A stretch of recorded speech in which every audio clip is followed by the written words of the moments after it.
But I definitely grew up on scripture, and I definitely like there's still a lot of scripture that has a special place in my heart. And reading scripture really helped me through this situation. And I'm going to get to when I use scripture and when I use my religion to get rid of the spirits.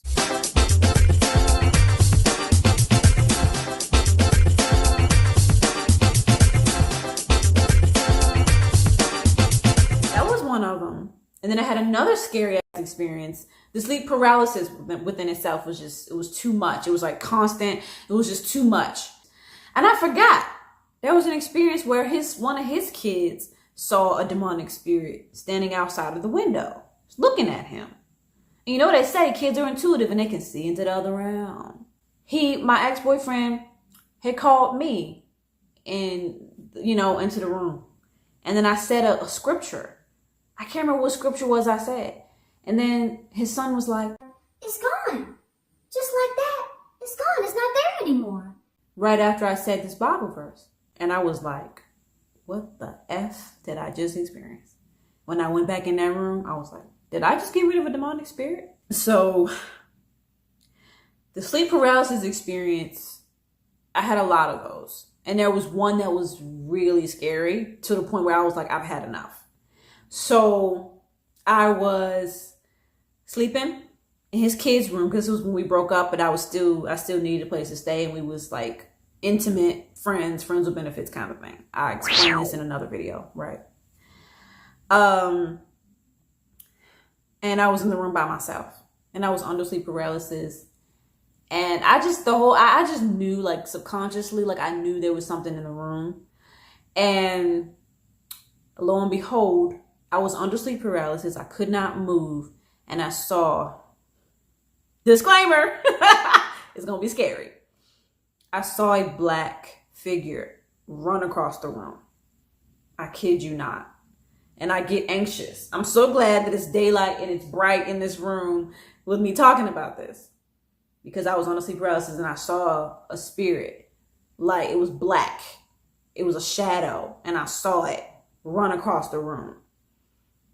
And I could feel its presence, like that was a real thing. You know what I'm saying?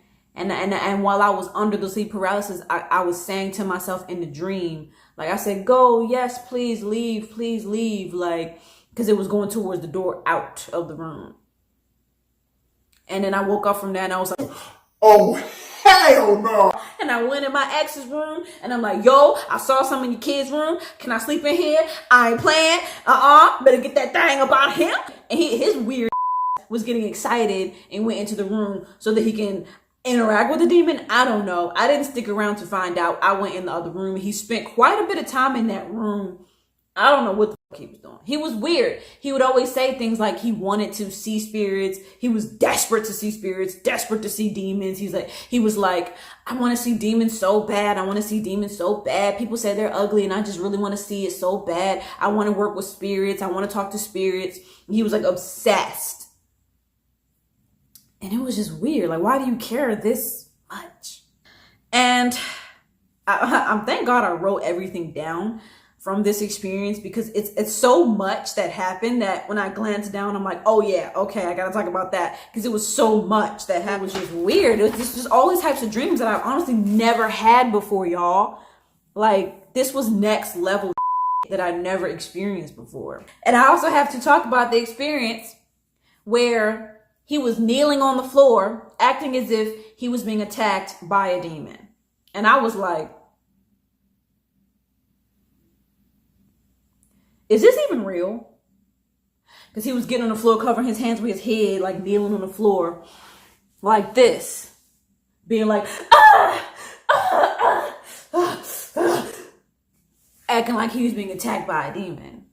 And a part of me just thought it was fake. But I didn't really know what to do. Mind you, I was homeless. Didn't really have anywhere to go. You know, my family was freaking harassing me and acting crazy, and I just didn't have a safe place to go. I left abruptly. And he was acting all weird. And the reason why I thought it was fake, a part of me thought, I wasn't sure. I wouldn't say 100% thought it was fake. I just wasn't sure if it was real or not. A part of me wanted to believe it. A part of me wasn't sure what to believe. But the reason why I kind of was skeptical was because why are you doing this right here next to the bed that I'm on? Like, why are you doing this right here in front of me? Like, if you felt something was coming on, why would you want to do this in front of somebody? Like, I don't know. It just felt like performative. You know what I'm saying? And so I just sat there watching him act like that. Because I'm like, black people, we really don't be doing this shit. Like, you're fucking delusional. You're making this shit up. Like, this, you're just weird. You're just a weird nigga. And some of y'all may be like, why do you get the holy water? You should have took this seriously. Like, you can tell when something is real and when something is not. And something felt inauthentic about it. And so it got worse, y'all. After his little performance on the floor, acting like he's been attacked by a demon, and he would say the name of a demon out loud, and I still have the name in my head, and I'm definitely not going to say it out loud in this video because it haunted me. Because I'm like, I don't want the name of a demon in my head. Why do you even know that? And he would always say the name out loud. And he would be like, well, if you call out the name of a demon, it doesn't like that. Demons don't like it when you call their name. And I'm like, why do you even know that? Why do you even know that? You know? And I just was stuck, y'all. Like, in this situation, I was stuck. It did start to get to a point where I wanted to leave, but I didn't have anywhere to go. So the situation with him kneeling on the floor, it got worse. He proceeded to turn on whale sounds and play them really loud. And the whale sounds gave me the creeps. Like, the sounds were just eerie, and it was just, he played them really loud because he claimed demons didn't like the sounds of whales. And he vanished and went outside for a hot minute with the creepy whale sounds playing in the room. And I'm sitting here by myself thinking, what the just happened? Y'all, I was completely confused by a lot of stuff he said and did. All I knew is I really liked him. We did have some sort of spiritual connection. We had really good sex. And, you know, I wanted to be closer to him. And I also could not stand living with my family. He rescued me from that situation. So here I am. I have to just work with what I got. So I constantly would try to give him the benefit of the doubt and be like, nah, he's not crazy. This is real. Like, he really has these spiritual gifts and stuff like that. And I believed it more in the beginning. But as time went on, I realized that he was just chaotic and spiritually confused. So it got worse with the whale sounds. So he came back in and went off on me. He went off on me. And he was like, just because you don't understand something doesn't mean it's not real. And he went off on me, getting an attitude with me, and just was so pissed, like, for real, genuinely pissed, because I didn't give him a reaction. Because I just sat there. I didn't know what to do. What am I supposed to do? We didn't have no holy water. I'm literally, I don't have nowhere to go. I just got out of a toxic situation with my family. Why do you even think that I would want to deal with this right now? Let alone know how to handle it. So now I'm pissed. But in the moment I didn't get pissed. I was too soft and too passive. And that's definitely something that I'm learning in relationships, to stop being so passive. I was conditioned to feel that I didn't deserve to speak growing up. Had a lot of throat chakra issues that I'm still working through. So at the time I responded like, I'm sorry, I'm just not used to this. I just don't know what to do. It's just something I'm not used to. And then he didn't say anything after that. But looking back on it, I'm like, he was really angry with me because I wasn't like, oh my gosh, baby, are you okay? Oh my gosh. What, I still to this day don't know what the he was expecting for me to do. This is not something that happens to people every day. I'm sorry. I don't specialize in ripping demons off of dumb, weird Negroes. I'm sorry. I don't specialize in that. Sorry. I never had that experience before. I never was around people who got to this point in their spirituality where they really believed demons was attacking them. This is the first time I've ever experienced this in my life. Forgive me if I don't know what the to do, you dumb, weird nigga.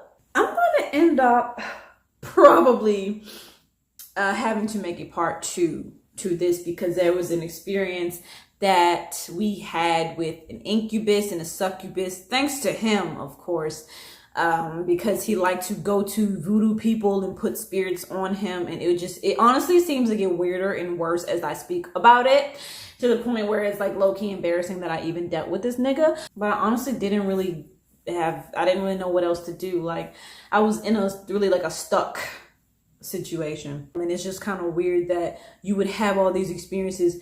And the thing that really was up was that he would blame me for all of the demonic spiritual attacks. Really, nigga? It's me.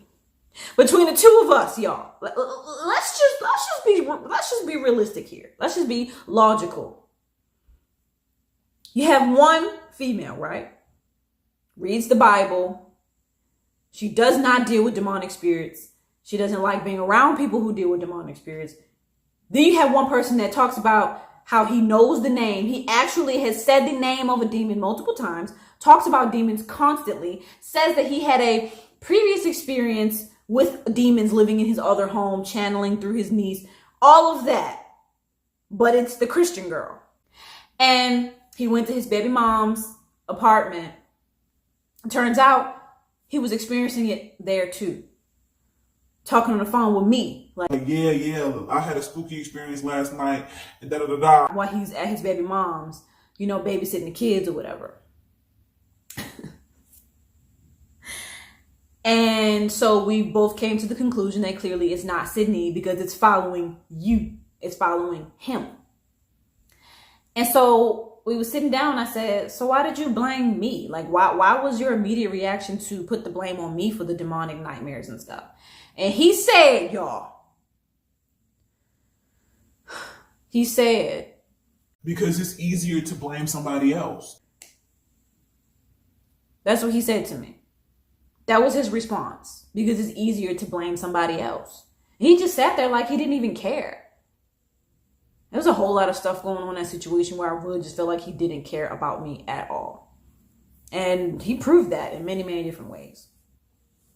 So he would blame me for the demonic attacks, but it's funny how it's all me, but as soon as I leave your apartment, I no longer have any demonic attacks. That's funny. That's funny. It's funny how you were dealing with demonic spirits before you met me. And I'm only dealing with demonic spirits now because I'm living with you. But as soon as I left, I don't have demonic experiences here in my apartment. So I just got tired of the nightmares. I got tired of the demonic attacks. I got tired of living in fear. I used to sit outside at night for hours, just avoiding his apartment when he wasn't home, when he was at work, because he would work nights. And I used to sit outside for hours, just feeling nervous to go inside when he wasn't there, because I was just spooked out to be there by myself. And I got to a point where I was tired of living in fear. So I checked out the Holy Bible from the library. And I started reading it. And I started feeling happier. And I started feeling like renewed and refreshed. And one day I was sitting in his living room when he was at work and I was there by myself. It was a beautiful sunny day. And I was reading scripture. I was playing Christian music. I was playing gospel music. And I just had this feeling to just let this stuff go, So I stood up and I was like, spirits, y'all gonna have to get out of here. I banish you in the name of Christ. I banish you in the name of God. And I was just like speaking and telling him, get out. You are no longer welcome here. And I was walking through the whole house, the kitchen, the kids' room, just like, get out of here. You're no longer welcome here in the name of God. And I was really like passionate about it because I was really tired of living in fear and being stressed out and just wanting to leave but not having nowhere to go. And it just was a lot. And so finally I was just like, I was playing gospel music out loud and I was singing and I just was getting in the spirit. And then guess what, y'all? After that, we didn't have any more demonic nightmares. I kid you not. I was actually surprised at how powerful I was. I was surprised at how it was actually that easy. After that, neither one of us was having demonic nightmares anymore. And the energy just felt different. The energy it felt different. That eerie feeling, it wasn't as intense anymore. And it just, and it was like a long time. We was just night after night after night, no nightmares. I didn't tell him right off the bat what I did. As far as me talking to the spirits and telling them to get out, I kept that to myself. And then he was like, I noticed I haven't really been having nightmares lately. And I revealed to him, what I did. And then he got he was acting really weird and kind of defensive. And he was like, don't tell me. Like, cause I was gonna tell him like how I got rid of the spirits. He was like, don't tell me. And to this day, I'm like, why not? Is it because you're jealous that I was able to get rid of the spirits and you were not able to? Because he would try to get rid of spirits by drawing dumb, corny symbols on the wall in pencil, acting like that they're supposed to, he claimed they were like angel symbols and they were supposed to get rid of the demonic spirits. Because we had been trying to get rid of the demonic spirits for a while. Well, he had been trying. And he would put like an ankh on the door and try to act like that was going to stop the spirits from coming. And he would draw symbols on the wall and do all this different stuff and get sage and do all of this. And we would still have the demonic nightmares. You know, I have a strong relationship with God and he did not. He admitted that. And I didn't know that he felt that way. I didn't know that he felt that I had a strong relationship with God and he didn't. That's what he said to me. I didn't know that. Because if I had known that he didn't have any relationship with God, I would never have even gotten in that relationship. I would not have even walked any further. I should not have told him. Like afterwards, I still ended up telling him, and I regret that. Because like, I just feel like he was just jealous that I was able to get rid of the spirits and he wasn't. And he just suffered from feeling powerless a lot and trying to manipulate me into feeling dumb or powerless or stupid out of jealousy because I was the stronger partner. And I never like would just ever be in his face like, that's why I'm the stronger partner. Like I never would do that. I would always encourage him. I would always be like, you're a king. You can do this. You can stand up to those people at work. I would like try to encourage him because he was like a weakling. And at the time, of course, I never called him that because if I did, I more than likely would end up on the streets. So I was very much on my best behavior. So him feeling this way was all him and his insecurities. And I suffered a lot in that relationship because of him and his insecurities. And maybe the demonic experiences were just like a manifestation of his fears and his insecurities. Because I don't have demonic spirits. I don't do demons. Whenever the exorcism commercials would come on TV, like I look away, like I'm kind of a scaredy cat, you know, I don't really do that stuff.